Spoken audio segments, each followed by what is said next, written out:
Sir, can we start? Yes. Okay. Welcome all once again on the platform of vedayuonline.com. In the series of lectures on arthritis, I welcome Dr. Harish Verma sir once again on the platform of Vedayu. Sir, as well as speakers.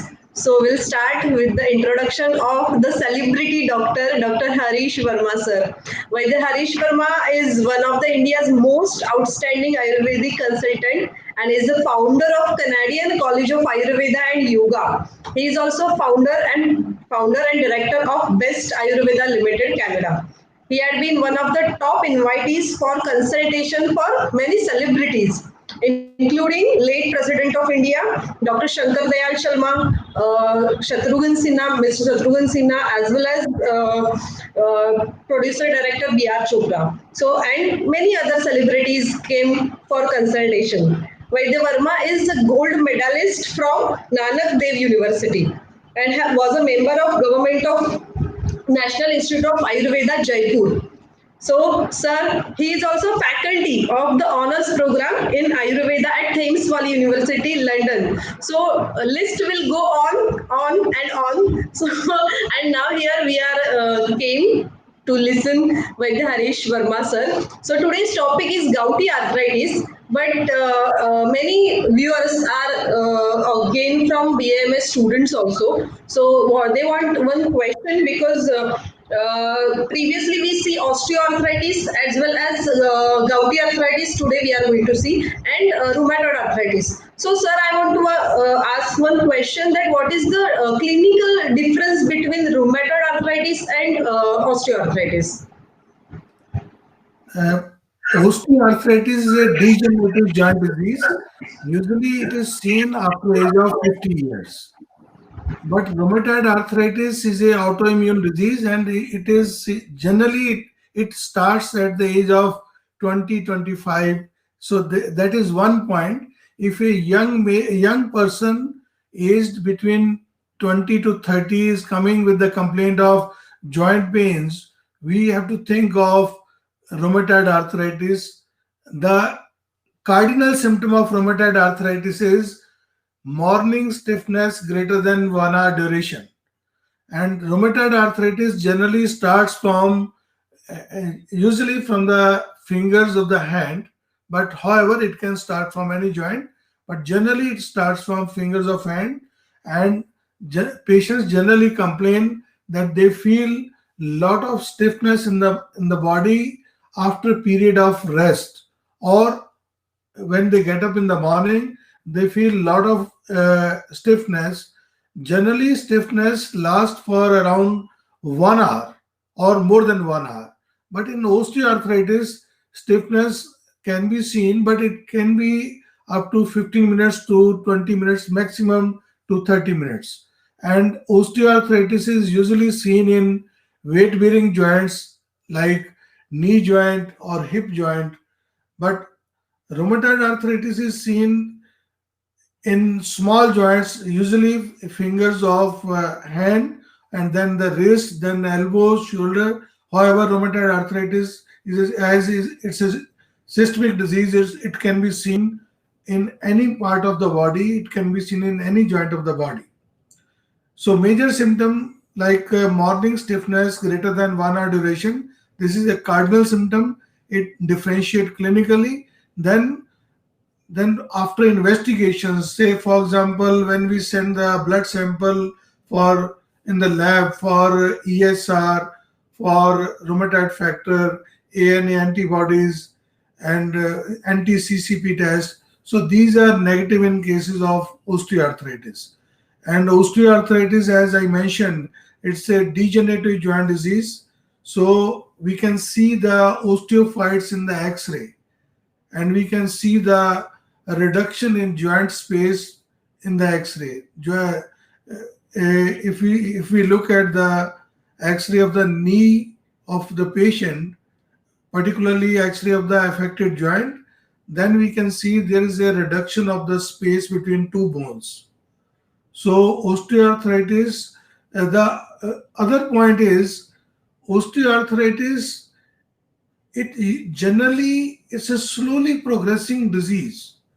It starts with a mild pain, then gradually it goes to it ends up into worse pain. But in rheumatoid arthritis, right from the beginning, it's very painful disorder.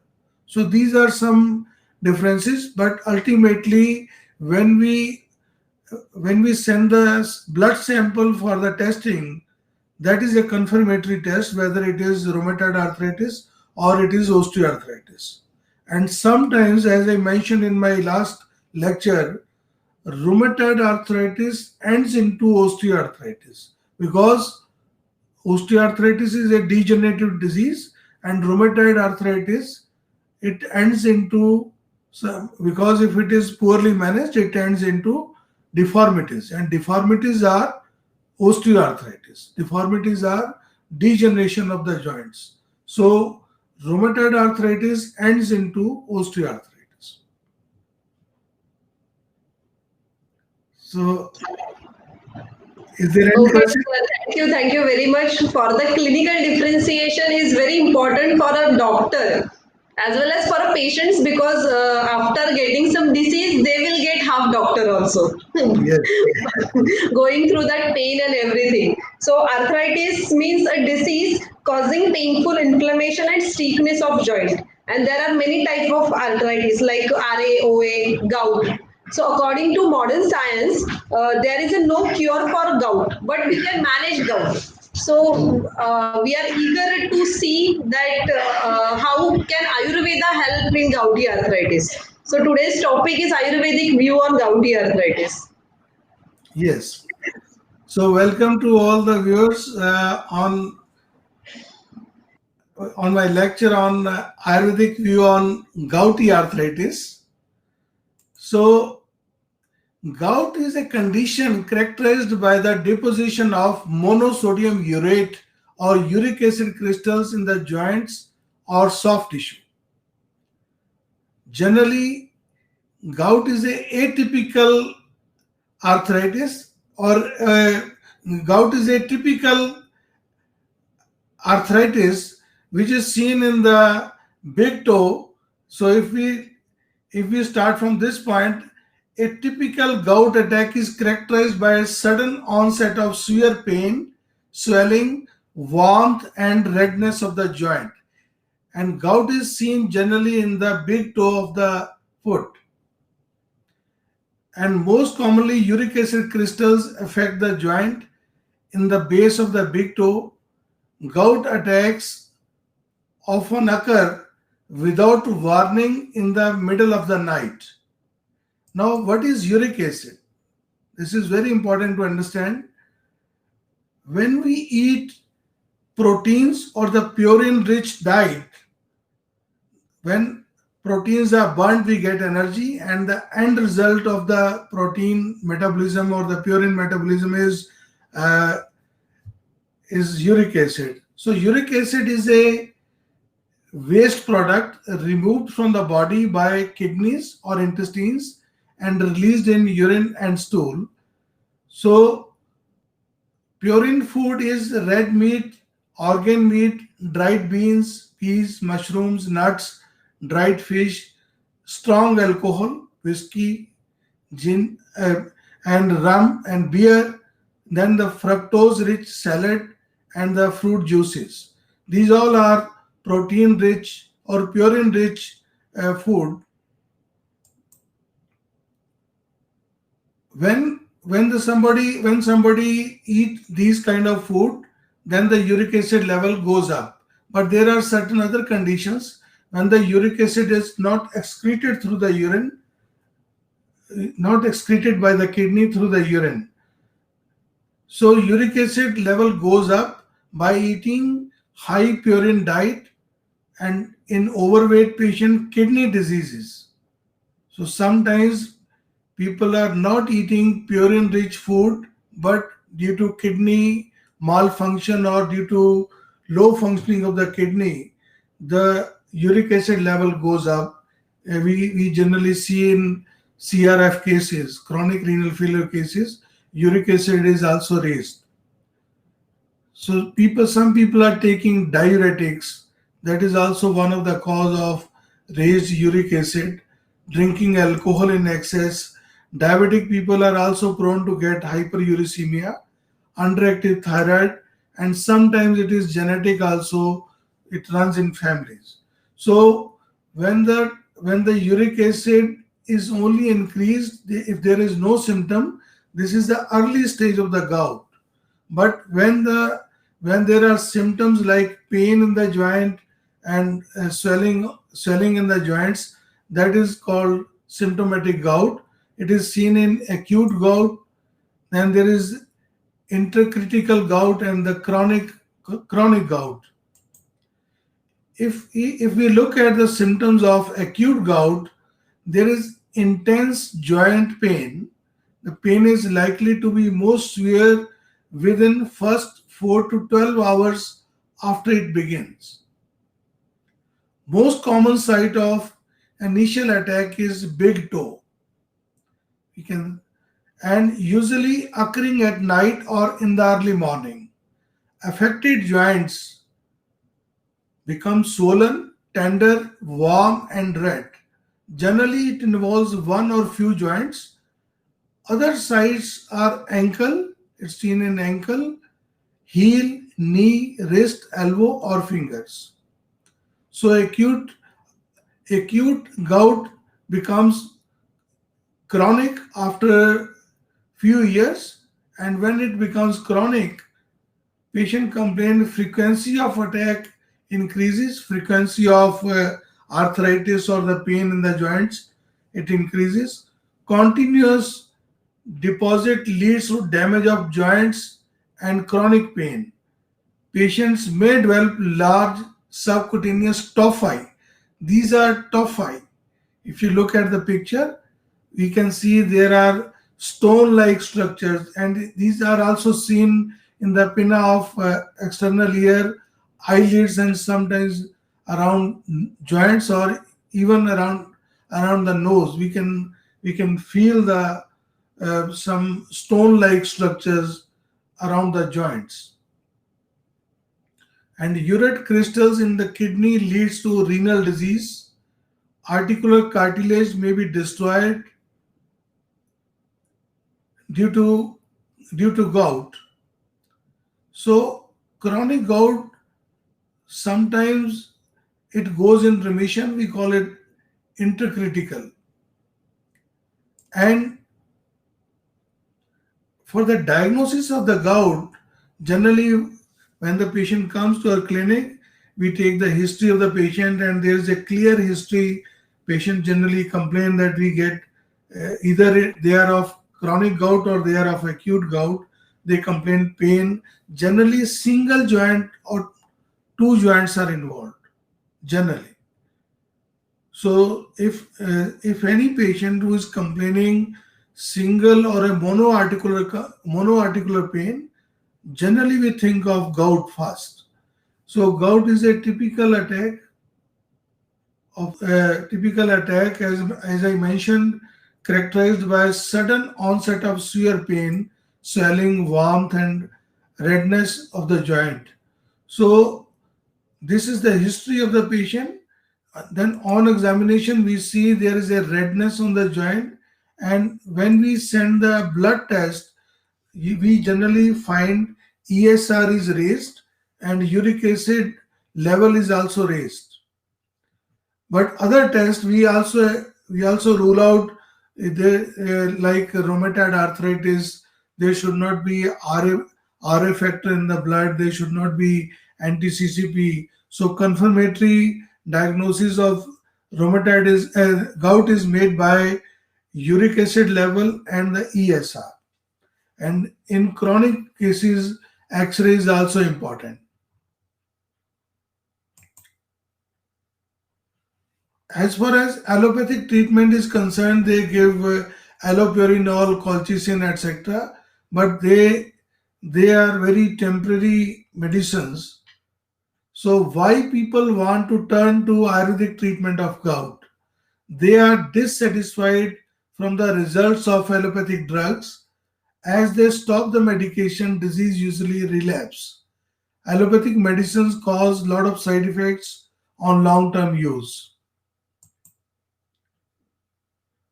So, Ayurvedic perspective of gout is correlated with Vat Rakt in Ayurveda. Vat Rakt, it is composed of two words, Vata and Rakt. Vat Rakt is a variety of Vata Roga, predominantly morbidity of Vata dosha and Rakt Dhatu. And Vat Rakt has been explained of two types, Utan Vat Rakt and Gambhir Vat Rakt.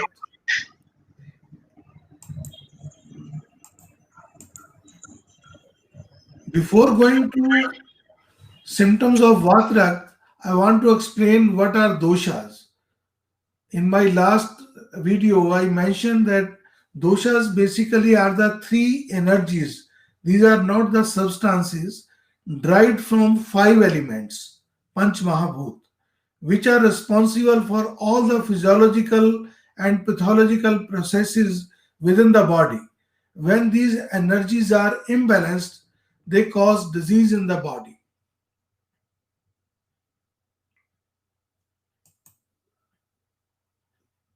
So these energies are derived from five elements. When two elements like air and ether, when they collide together, they form an energy called vata. And when the water and fire they collide together, they form an energy called pitta. And earth and water they form an energy called kapha. Basically, these are three types of energies. As we can see, electricity energy, it is not visible, it can be felt.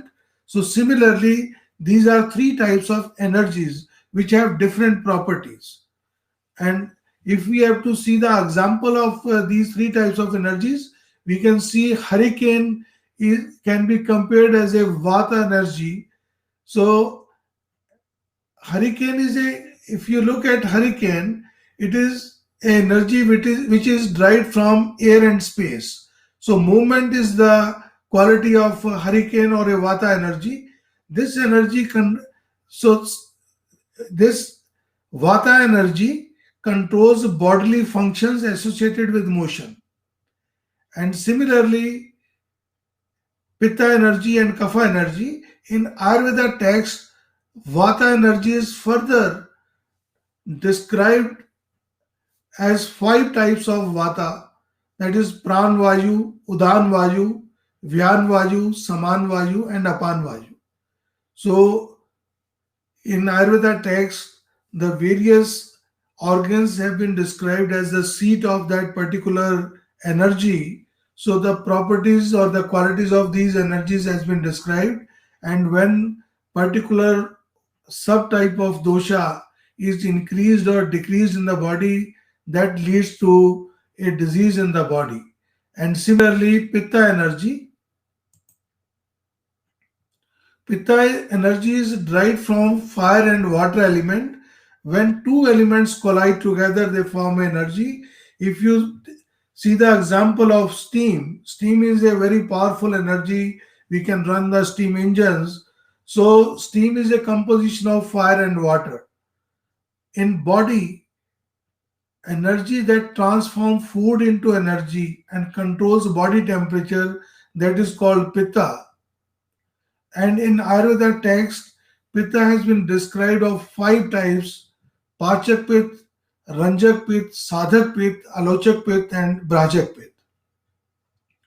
So different organs are the seats of these type of subtypes of doshas, and when particular subtype of dosha is decreased or increased, that leads to disease.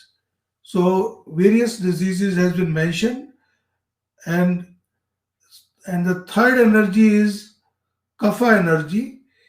Kapha energy when the two elements, water and earth, when they collide together, they form energy. We can take the example of construction material. When we construct a wall, if we see, when this construction material, when we combine the sand and the water, there is a typical energy which is cohesive energy, and this energy is constructive energy. It is basically a anabolic energy. And in Ayurveda text, kapha energy or kapha dosha has been described of five types: Avlamba Kaf, Kaleda Kaf, Bodha Kaf, Tarpa Kaf, and Shilesha Kaf. So these are the five seats of the five types of subdoshas. And similarly, if any of the energy is decreased or increased, that can lead to disorder. And there are various types of disorders described in Ayurveda text based on the decrease or increase of these subtype of kapha dosha. So in Ayurveda, there are 80 types of vata disorders which has been described, and 40 types of pitta disorder, and 20 type of kapha disorders. And when if we see the imbalanced dosha, general symptoms, if vata is imbalanced, generally we can see in patient there's insomnia, anxiety, constipation, sore throat, dehydration, dizziness, sensitivity to cold, pain. These all are general symptoms of vata imbalance. When pitta is imbalanced, irritability, acne, hot flushes, confusion, nausea, frustration, nightmares, and similarly kapha, lethargy, depression, weight gain, feeling. These are the general symptoms whenever whenever any dosha is imbalanced, they lead to disorder.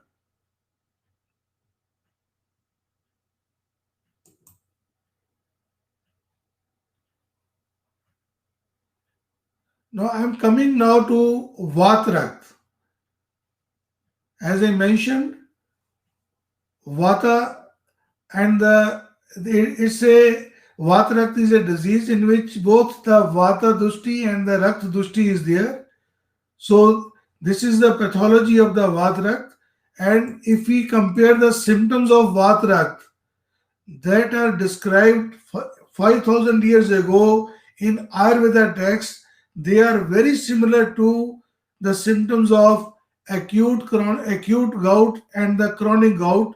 So Uttan Vatrak, if you look at the symptoms mentioned in Ayurveda text, we can see the pain is there, and the reddish coloration of the skin, and the throbbing sensation and a pricking pain is there. This is very similar to the uh, symptoms of the acute gout mentioned in modern text. And similarly, if you look at the symptoms of Gambhir Vatarakta mentioned in Ayurveda text, it is the similar, these are the symptoms are similar as mentioned in the chronic gout by the modern text. So there is a fixed swelling on the joint, there is a hard swelling, and cyanosis or pallor is seen, burning sensation or pricking type of pain. This is very peculiar pain which is seen in gout cases, and patient become immobile due to the pain. So these are the symptoms of chronic gout mentioned in modern text, which are mentioned in Ayurveda text as Gambhir Vatrak.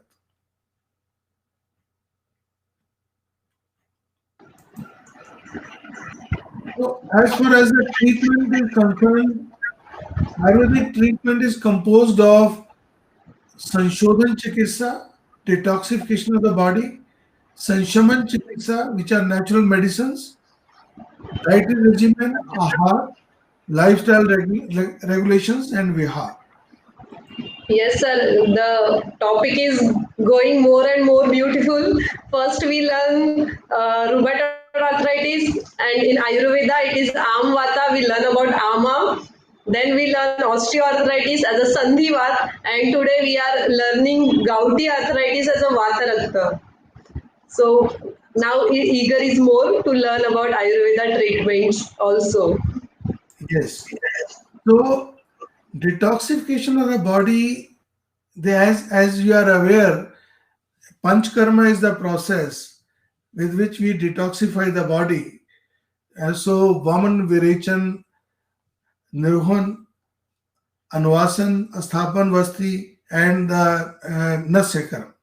So these are the five procedures with which we detoxify the body, and how to apply which procedure has to be applied on which disease.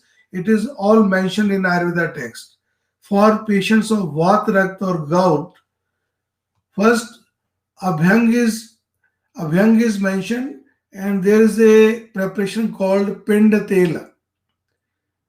Abhyang on the affected parts, or fermentation, local fermentation can be given, and Virechan. Virechan is therapeutic purgation. This is very important in gout patient. This is very useful. Virechan karma is very effective in gout patient because when uric acid level is high, it can be excreted through the laxation or through the purgation. And for Virechan karam, we can use various preparations mentioned in Ayurveda. Even Avipattikar Churan is also very good for gout patients, provided the patient should not be diabetic.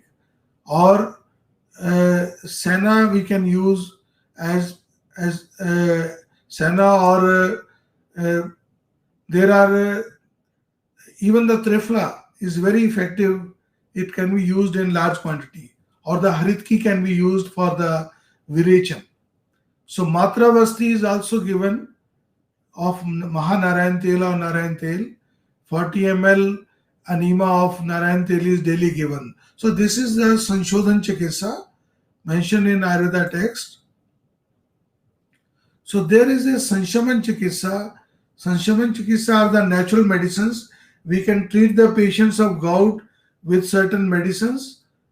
These are natural products, and these are herbal medicines. Suranja Churan.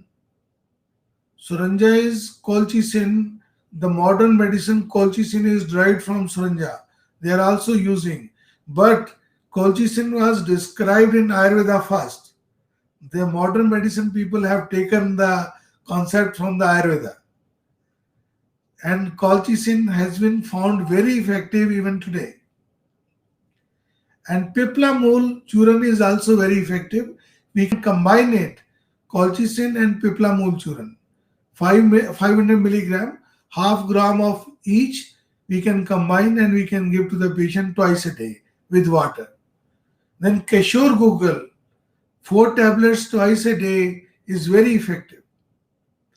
And Avipattikar Churan, as I mentioned, can be given as a laxative, and it is also very good for hyperacidity, for gas and other conditions.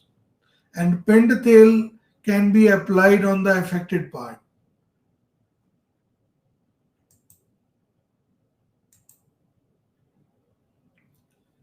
If we look at the evidence of the evidence-based Ayurvedic treatment, nowadays there are a lot of research papers available on PubMed. One study was conducted and it shows efficacy of Ayurvedic drugs in the management of gouty arthritis. This paper is available on the net. It was written by Dr. Santosh Kumar Maurya. Other paper, Ayurvedic management of Vat Rakta. This is also available on the net. There is third paper, an open label efficacy study of Amrita Google and Pind Tel in the management of hyperuricemia and gout. So Amrita Google, it is, as I mentioned, Guduchi. Guduchi is also very good for uh, gout patients. So Amrita Google is very effective. And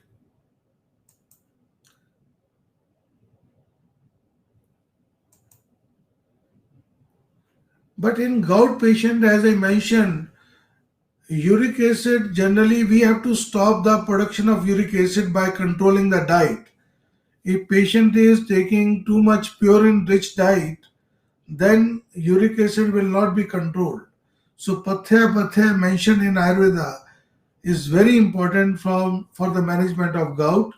If the person is taking alcohol in any form, particularly beer, is very dangerous for the patients of gout because it raises the uric acid level, and even the soft drinks which are made from fructose, so they are very uh, they're very harmful for the gout patients, and patient have to stop all the protein rich diet like all the pulses uh, and the this cheese and nuts, all these things they have to avoid.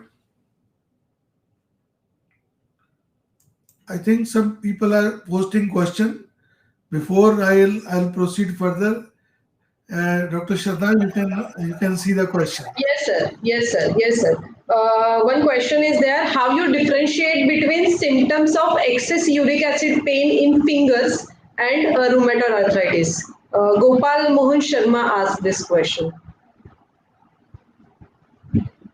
If if the pain is monoarticular, if it is on the one hand of the person and one joint is involved, it can be generally gout.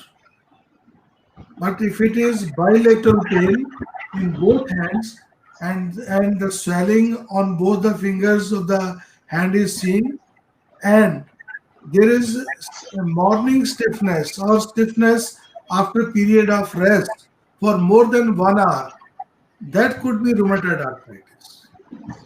If the pain is in the one joint, monoarticular, then it could be gout. But finally, it has to be investigated. We have to send the blood sample in the lab. If there is increased level of uric acid and patient rheumatoid factor is negative and anti-CCP is negative, then we can think of gout. Okay, sir. What we should do to have a accurate uric acid level? Asked by Renu Sharma. Okay. Uric acid level, first of all, as I mentioned, we have to control the diet. We have to control the diet, and even this slide, if you look at this, drink plenty of water, limit alcohol, limit meat, fish, and poultry, cut out the stress in your life, exercise frequently, get enough rest and sleep, maintain your desirable weight, because overweight is also responsible for hyperuricemia. Primarily, gout is a metabolic disease. When metabolism is disturbed, it leads to formation of high uric acid in the blood. Okay, sir. Third question is, if one person has a gouty arthritis, can he or she have other arthritis too at the same time? Asked by Yes, Rashmi Verma.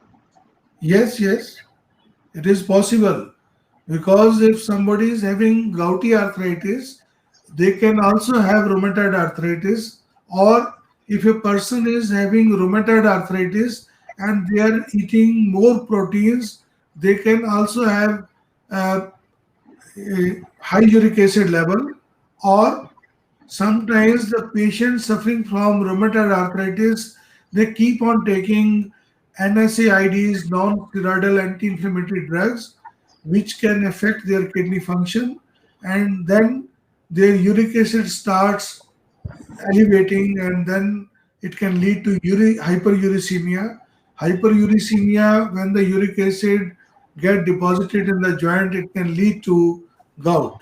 So there is a possibility that patients of rheumatoid arthritis or the patients who are regularly taking painkillers or non-steroidal anti-inflammatory drugs for a long time, they can also have a problem of kidneys and finally problem of hyperuricemia, which can lead to gout. Means you have to regularly observe your joints for swelling and other symptoms. Yes. Okay. So next question asked by Deepa Rajan. If a patient has already developed a severe hand deformity due to arthritis, can that stage be reversed by Ayurvedic treatment? It all depends on the condition of the patient.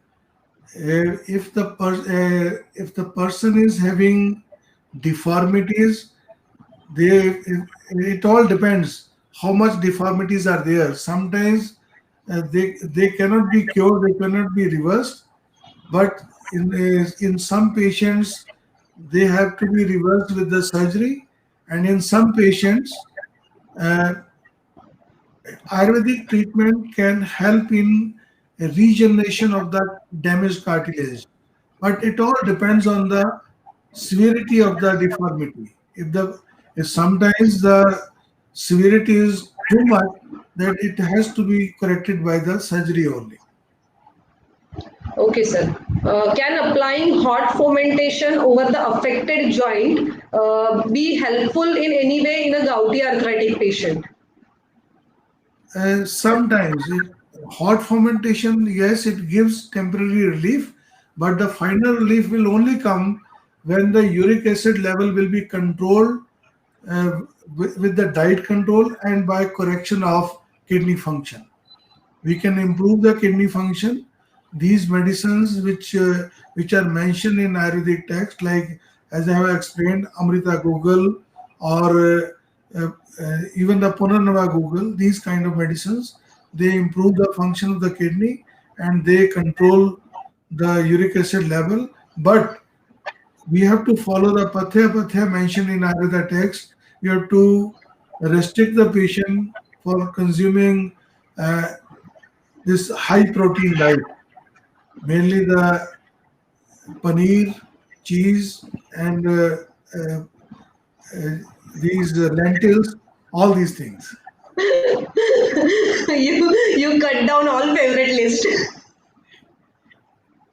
Especially for Punjabis, paneer is very near and dear one thing. Yes, yes. Even the meat, the people who are non-vegetarian, they have to cut down the meat, red meat, and the alcohol. And interestingly, gout is seen in young males between the age of 30 to 50. It is common. And in young females, gout is not seen commonly. And in females, gout is seen usually after menopause. Okay. Now few doctors are asking question. Dr. Anuradha is asking, as females are more prone to rheumatoid arthritis, is it the same with gouty arthritis or it's irrespective of a sex, means either female or a male? As I mentioned, young males are mostly commonly affected. However, gout can be seen in old people also, but it starts at the age of 25, 30, and in young people are mostly affected. And people who are because it's a metabolic disease, and diet is playing a very important role. when the when the young people they eat, say for example, if they are non-vegetarian, they eat chicken, paneer, and then also taking alcohol, wine, beer, and even the cashew nuts or the almond in the diet.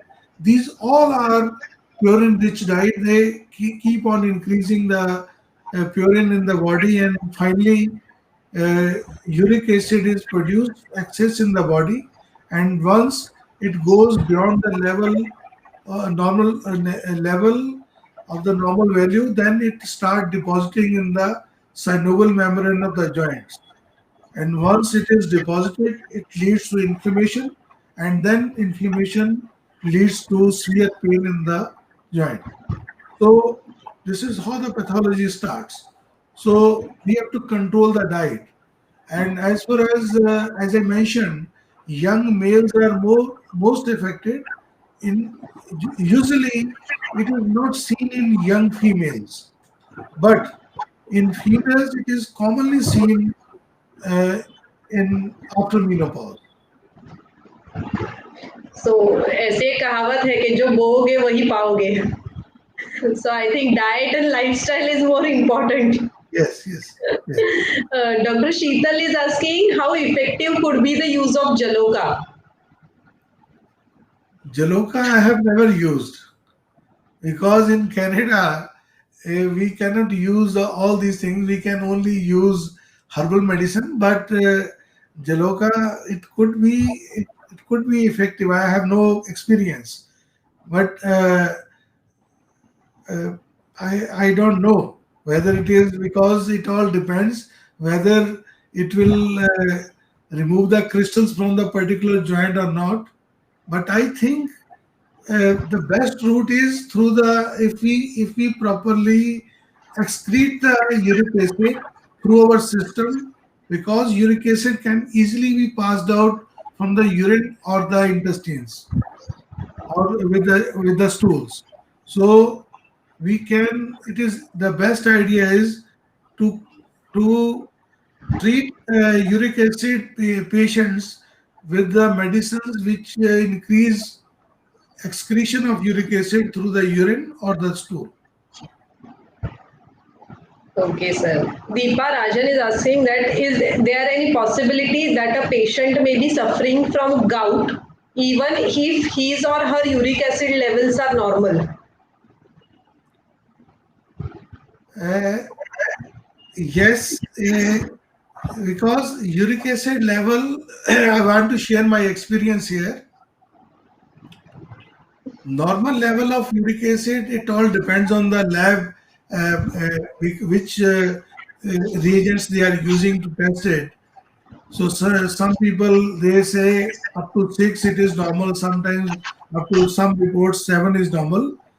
But one clinical trial was conducted in Patiala in Punjab, where in Rajendra Hospital Medical College in Patiala, the doctor observed that if the uric acid level, even if it is within normal range, but on the higher side, and patient is having symptoms of monoarticular arthritis, then it could be gout.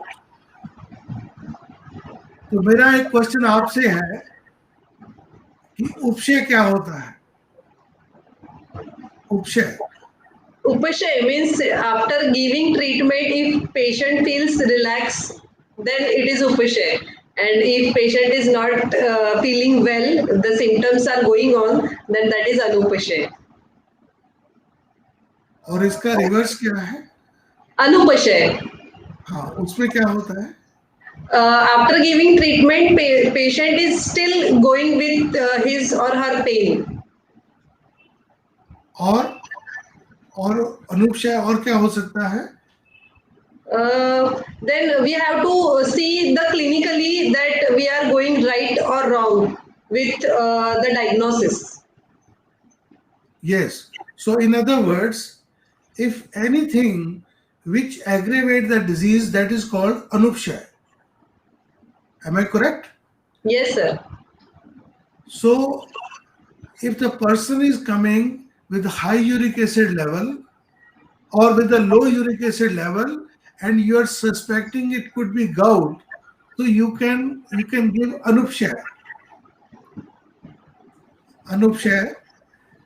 हम लोग क्या करते थे when I was practicing in Punjab, as I mentioned कि young male people are more prone, हम लोगों को बोलते थे एक गिलास बियर का पी के आओ. Okay. After 48 hours, अगर उसका पेन हो रहा है, that also confirm. So it is called therapeutic testing. Now I come to know that you are also author of one book, Secrets of Ayurveda. Yes, yes. So these are the secrets of over 15,000 patients data that you are treated in the past, and you are now running treating also that those number of patients. Yes. So basically, Anup Shah, like we can, if it, because it is very difficult sometimes clinically to diagnose what exactly the patient is having, as uh, Deepa Rajan has mentioned. If the person is having normal level of uric acid and they are suffering, can it be gout? Uh, if there is a clinical picture of gout like monoarticular arthritis, mainly the pain in the fingers or one joint is involved, and uh, if other symptoms are also there, then, and even if the uric acid level is normal, then we can try some anupsha, which because it's a therapeutic testing, we can test it also, or we can wait for some time. Patient can come back again with a similar complaint, and when the patient is coming with a recurring complaint, then we can make the diagnosis. Okay, one more question from Gopal Mohan Sharma sir. I have a knee pain, cannot fold the leg. I did cycling one day and my knee pain aggravated. Is cycling bad for a knee? Means he is asking somehow what kind of lifestyle we have to accept with for gouty arthritis. In generally, whenever there is a acute pain, then we do not advise exercises. Whenever there is a acute pain, so if the person is having gout and there is a acute pain, he should take rest. Then patient should not be advised exercise, because if the pain is already acute and there is inflammation swelling on the joint, patient can have more pain if the person will do more exercises and will use the joint more. So it is better to advise the rest for few weeks till the inflammation is subsided. So we have to give some anti-inflammatory medicines in acute pain. For anti-inflammation, uh, in Ayurveda, we generally use curcumin, we use boswellia, and as I mentioned, Amrita Google, Kachor Google, they are also very good anti-inflammatory medicines. So by using these medicines, inflammation can be controlled, and knee exercise can be recommended only when the pain is fully controlled and there is no inflammation in the joint. Okay, sir. And what kind of exercises and yoga also can help in this gouty arthritis? So you are also medical, you are also MD in Ayurveda. I want to ask you, you tell me whether this yoga is effective in gouty arthritis? I hope so. Answer is no. No, why no? Somehow, if there is a pain, then no kind of exercise. If pain relieves, swelling relieves, then if the second and more on attacks will be not there, for that, for prevention, we can do yoga. But while having pain, how yoga can help? बस बहुत सारे योगी तो आके हर चीज का इलाज बताते हैं कि प्राणायाम करो, कपाल भाती करो, ठीक हो जाएगा.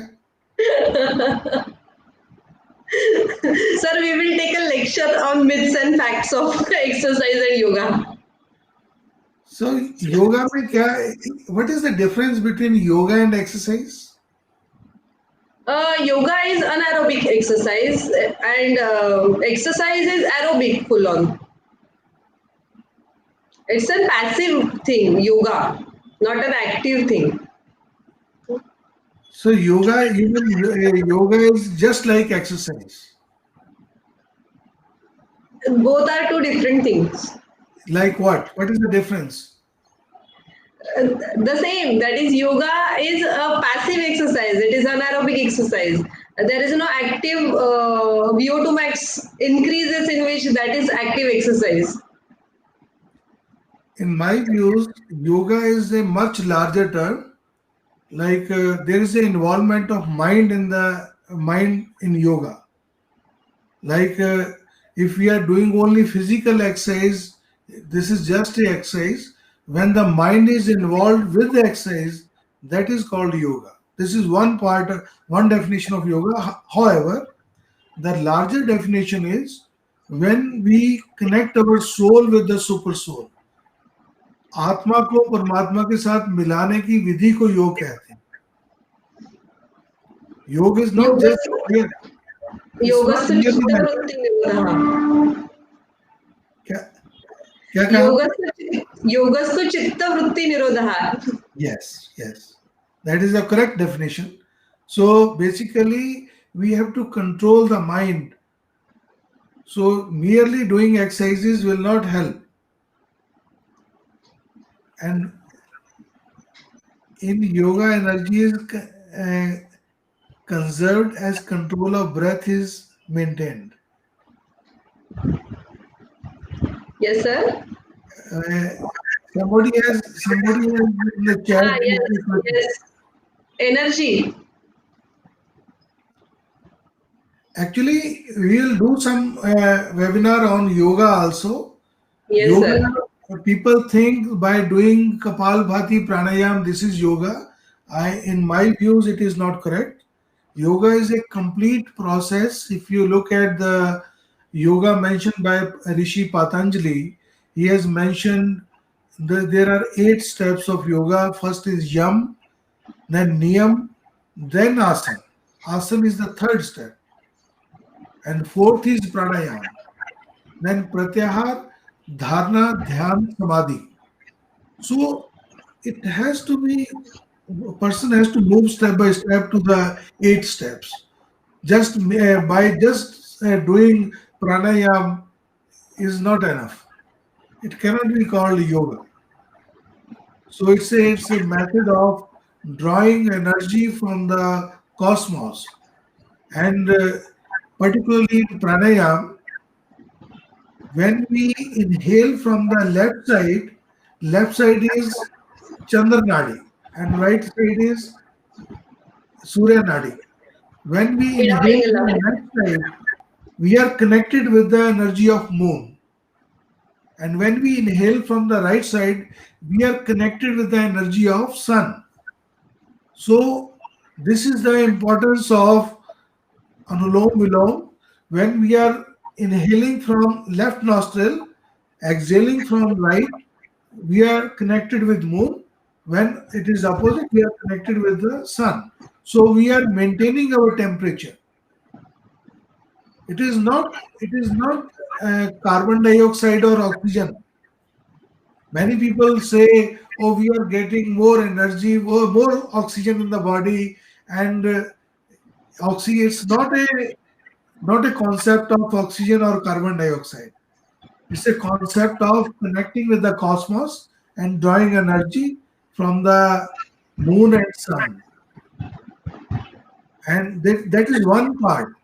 But if we look at the yam, niyam, do's and don'ts, and described in yoga, they all are the method to relieve stress. So it is same as I mentioned in the lifestyle regulation.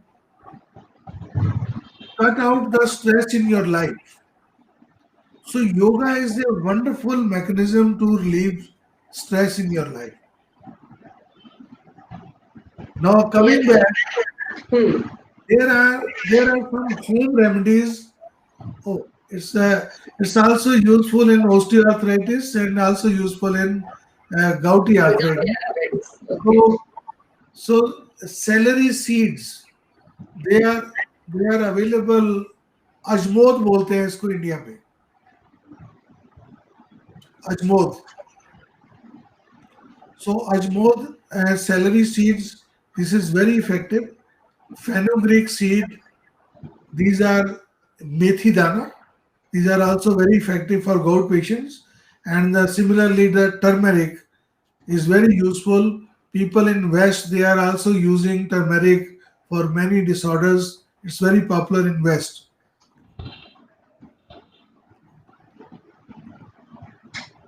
And now the conclusion of all the three webinars, Ayurveda advocates that if diet, ahar, and lifestyles, dincharya are followed as per instructions given in various Ayurveda texts from very early life, then rheumatoid arthritis, osteoarthritis, or gout can be prevented in primordial or primary stages, and the progress of the disease to later stages can be stopped.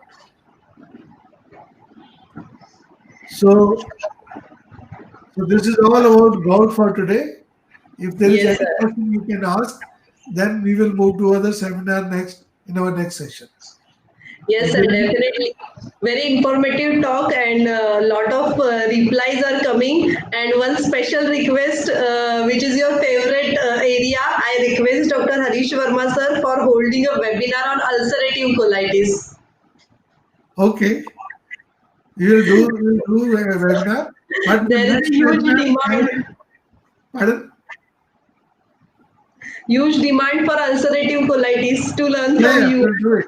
We'll do it. But I think nowadays, as COVID is going on in India, so I'll prefer to do some. I'll get to share some tips with the viewers on management of uh, not COVID, the COVID related problems, because we can't claim treatment of COVID, or we can't claim any medicine for the COVID.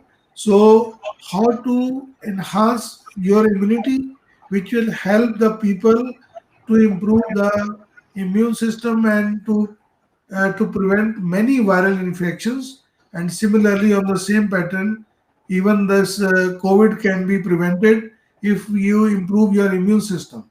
But interestingly, the latest news which is coming from India, the government of India, Ayush Ministry is recommending ashwagandha and guduchi. They are very useful for prevention of this COVID or coronavirus infection. We'll talk. I'll explain how it can be useful, and I'll have a talk on COVID in my next session. Sir, you are really a comprehensive book of Ayurveda medicine.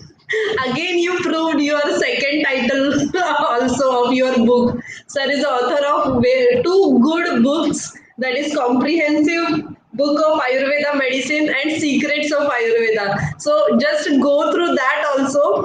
And again, thank you very much, sir, from the platform of Vedayu Online. For more details, you can keep in touch with me, Dr. Shraddha, as well as sir have his own clinic, that is Sushruta Ayurvedic Clinic at Delhi. So thank you once again, and we'll meet for the next session, which is on a COVID. What we should take care for the COVID and other what Ayurveda says regarding COVID. So stay tuned with us for further webinar series, as series is going on day by day. Very informative and very beautiful. So thank you once again, sir. After Amvat, Sandivat, and Vatanakta, what's next? Now we will talk about COVID, and as you mentioned about secrets of Ayurveda, this book was published in UK by the largest publisher there, called Darling and Kindersley DK. So they published it, and it is available on the net. It's a very comprehensive book, and I have tried to explain from common man point of view what is Ayurveda and what are the basic principles of Ayurveda. It's very interesting book, and surely we'll talk about COVID in our next session. Thank you. Okay, thank you, and good night for the Indians, and good morning, and have a great day for Canada people. Thank you. Okay, okay, thank you, sir. Thank Bye. you.